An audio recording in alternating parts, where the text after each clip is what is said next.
घरमा चाहिँ सपरिवारसँग बस्नुको चाहिँ धेरै फाइदा हुन्छ, किनभने कोही बेला अब ड्युटी बिहानै निस्किनु पर्ने हुन्छ है, अब टाइमभन्दा अगाडि नै, कोही बेला चाहिँ अब बेलुका फर्किनु पर्छ है, कोही बेला ढिलो पनि हुन्छ। तर अब घरमा सबै परिवार छ, आमा बाबा छहरू भने चाहिँ अब उनीहरूले हाम्रो हिस्साको कामहरू गरिदिँदै गर्नुहुन्छ नि त, त्यही कारणले गर्दा चाहिँ ढुक्कै हुन्छ है। अनि आजको दिनको सुरुवात चाहिँ मैले तपाईँहरूलाई अफिसबाट देखाएँ है।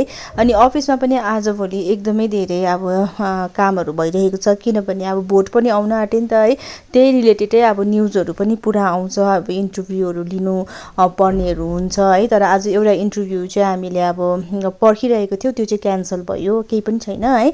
अनि दिनभरि के कस्तो भयो अब त्यो त तपाईँहरूलाई मैले सबै कुरा यहाँनिर भिडियोमा क्याप्चर गरिरहनु पाइनँ, एकदमै धेरै व्यस्त थियो आज हामी।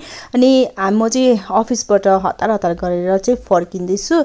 अनि घर चाहिँ गएको होइन, त्योभन्दा अगाडि चाहिँ आज हाम्रो महिनावारी सौदा गर्नुपर्ने थियो, जो चाहिँ यहाँ छोटा कागझोडामा रिलायन्समा है। अब कोही बेला चाहिँ हामी माथिबाट गर्छौँ रिङ्क मलबाट भनेपछि, कोही बेला चाहिँ यहाँनिर कागझोडामा गर्छौँ है। तर कागझोडामा चाहिँ अलिकति हामीलाई चाहिँ साह्रो पर्छ, किनभने बिच बाटोबाट गाडीहरू पाउँदैन नि त।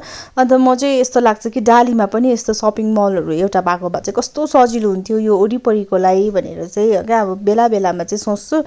तर अब हामीले सोचेर त हुँदैन है। अनि यो चाहिँ मलाई यो जुन चाहिँ बक्स छ नि, यो चाहिँ रेडियो जस्तो लाग्छ, पहिला नै चाहिँ सबैको घरमा हुन्थ्यो नि त है यस्तो। अनि हामी चाहिँ माथि रिलायन्स यहाँनिर डिजिटल उसमा पनि गयौँ। अनि मेरो हस्बेन्डले चाहिँ यहाँ फोनको कतिवटा कुराहरू सोध्नु हुँदै थियो। अनि हामीलाई चाहिँ अहिले है अब यो ग्यास स्टोभ किन्नुपर्ने भइरहेको थियो, तर आमाले चाहिँ भन्नुभएको थियो यो माथिको चाहिँ ग्लास भएको नल्याउनु भनेर है।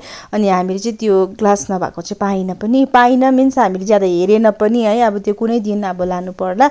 अनि आज चाहिँ हाम्रो धेरै सामानहरू किन्नुपर्ने थियो, आफ्नो अब कतिवटा पर्सनल है, अनि घरको पनि किन्नुपर्ने थियो। सबै कुरा सकेपछि चाहिँ हामी त्यहाँबाट बिलहरू गरेर अब चाहिँ घर फर्किँदैछौँ। अनि अघि मैले भने नि आज चाहिँ लगभग यहीँ 7 बजिसकेको थियो है।